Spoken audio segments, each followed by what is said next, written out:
வணக்கம். கொஞ்ச நாளா இன்டர்நெட்ல ஒரு வீடியோ பயங்கரமா அதிர்ச்சியை கிளப்பிட்டு இருக்கு. நீங்க இன்னும் அதை பார்க்கலனா தயவு செஞ்சு பார்க்காதீங்க. ஆனா அது என்ன விஷயம்னு நம்ம கண்டிப்பா தெரிஞ்சுக்கணும். ஏன்னா அதுக்கு பின்னால இருக்கிற சில விஷயங்கள் நம்ம எல்லாருக்குமே ரொம்ப கவலை அளிக்கக்கூடிய ஒண்ணு.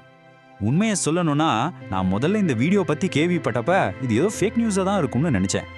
எப்படிங்க இவ்ளோ தைரியமா இவ்ளோ கொடூரமா ஒரு தப்பை செஞ்சுட்டு அதை அவங்களே வீடியோ எடுத்து சோஷியல் மீடியால போடுற அளவுக்கு யாருக்காவது தைரியம் வருமா? ஆனா அதுதான் நிஜம்.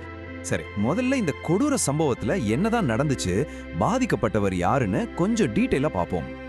இந்த சம்பவத்துல பாதிக்கப்பட்டவரோட பேரு சூரஜ். ஒடிஷாவை சேர்ந்த ஒரு சின்ன பையன். வீட்ல ஏதோ பிரச்சனைன்னு ஒரு புது வாழ்க்கையை தேடி தமிழ்நாட்டு மேல ஒரு நம்பிக்கையோட இங்க வந்திருக்காரு. ஆனா பாருங்க, ஒரு ட்ரெயின்ல ஜெனரல் கம்பார்ட்மெண்ட்ல போயிட்டு இருக்கும்போது தான் அவரோட அந்த நம்பிக்கை ரொம்ப கொடூரமா சிதைக்கப்பட்டிருக்கு. இப்ப பாருங்க, இந்த சம்பவத்தோட வரிசையை பார்த்தாலே நமக்கு ஒரு நிமிஷம் தலையே சுத்தம். எதுக்கு தெரியுமா இதெல்லாம் ஆரம்பிச்சிருக்கு?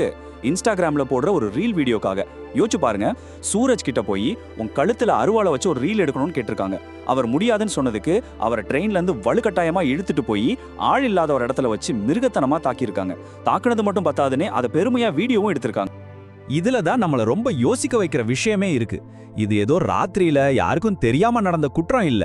பட்ட பகல்ல ஆள் நடமாட்டம் இருக்கிற ஒரு ட்ரெயின்ல. எதுக்கு? வெறும் ஒரு ரீல் வீடியோவுக்காக இந்த கொடூரம் நடந்திருக்கு. சரி, அடுத்ததா ஒரு முக்கியமான விஷயத்துக்கு வருவோம். இந்த தாக்குதல் திடீர்னு ஒரே நாள்ல நடந்ததில்லை.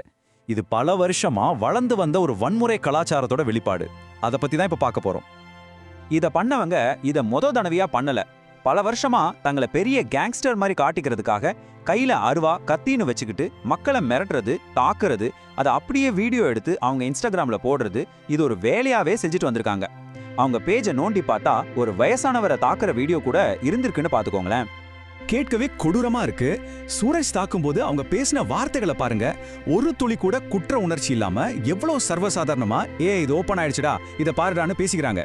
இதுவே அவங்களோட மனநிலை எவ்வளவு கொடூரமானதுன்னு நமக்கு காட்டுது. இந்த சம்பவத்துல இன்னொரு அதிர்ச்சியான விஷயம் என்னன்னா, இவ்வளவு கொடூரத்தை பண்ணவங்க எல்லாருமே 18 வயசுக்கு கீழே இருக்கிறவங்க. இது இந்த பிரச்சனையோட ஆழத்தை இன்னும் அதிகமாக்குது. இப்போ இது ஒரு தனிப்பட்ட குற்றமா மட்டும் பார்க்காம கொஞ்சம் பெருசா யோசிப்போம். நம்மளோட பாதுகாப்பு அமைப்புகள்ல நம்ம சமூகத்துல என்னென்ன ஓட்டைகள் இருக்கு, அது எப்படி இது மாதிரி சம்பவங்களுக்கு வழிவகுக்குதுன்னு சில முக்கியமான கேள்விகளை கேட்கலாம். முதல்ல ரொம்ப பேசிக்கான ஒரு கேள்வி. பட்டப்பகல்ல கையில அருவாளெல்லாம் வச்சுக்கிட்டு எப்படி ஒரு ட்ரெயினுக்குள்ள ஏற முடிஞ்சது? ரயில்வே ஸ்டேஷன்ல இருக்கிற செக்யூரிட்டி என்ன ஆச்சு? அடுத்தது சோஷியல் மீடியா. இவங்களோட இன்ஸ்டாகிராம் பேஜ் ஒன்றும் பிரைவேட்ல இல்ல, பப்ளிக்ல தான் இருந்திருக்கு. பல வருஷமா வன்முறையை கொண்டாடி போஸ்ட் போட்டுட்டு வந்திருக்காங்க. இதெல்லாம் எப்படி நம்ம சைபர் கிரைம் இல்லைன்னா போலீஸோட கண்ணுல படாம போச்சு? கடைசியா நம்ம எல்லாரையும் பாதிக்கிற ஒரு கேள்வி. ஒரு சாதாரண குடிமகனா ஒரு ட்ரெயின்ல பயணம் செய்யும் போது நம்ம பாதுகாப்புக்கு என்ன உத்தரவாதம் இருக்கு?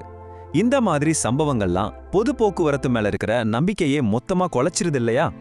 சரி, இப்போ இந்த விஷயத்தோட ரொம்ப சென்சிட்டிவான ஒரு பகுதிக்கு வருவோம்.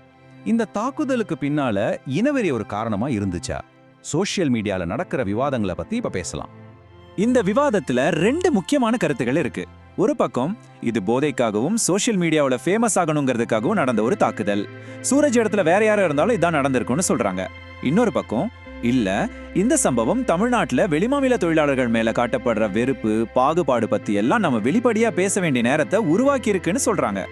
இங்க பாருங்க, இந்த வாக்கியம் ரொம்ப தெளிவா சொல்லுது. இனவரி தப்பு.